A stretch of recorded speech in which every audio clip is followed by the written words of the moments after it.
but I am out $275. I don't even want to think about the roaming charges because I was on the phone for about an hour with CBSA. Getting the information and the briefings and the direction to all of our staff has always been a bit challenging, especially during the pandemic. Border officers weren't informed. That's the message from the Canada Border Services Agency as travelers who decided to take advantage of gas and food exemptions tried to cross into the U.S. Monday and were slapped with hundreds of dollars in fines. It was a total of 6 hours that I spent in Bellingham instead of 15 minutes in Blaine. Despite Canada's Border Services Agency announcing that given the situation in BC, travelers and essential workers who must travel to or through the USA for essential reasons like getting food and fuel are exempt from testing and quarantine requirements. According to the CBSA, dozens of British Columbians were hit with fines on Monday or were required to pay for a COVID test. Edward Beauregard from South Surrey was one of them. They said, "Do you have a COVID test?" And I said, I understood that that wasn't required for short trips to get essential supplies.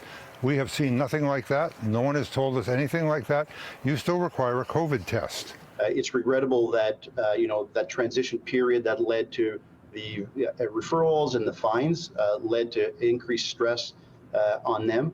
I can assure them that these fines are being reviewed. No, there's clearly a communication issue. The border, as you know, is a federal responsibility. Again, contacted Minister Blair. He told me he is on it. Everything I've heard so far is that they have communicated that down to the CBSA, that that exemption is there. Beauregard says as of Tuesday afternoon, he hasn't been contacted about reimbursement. There's been no communication whatsoever.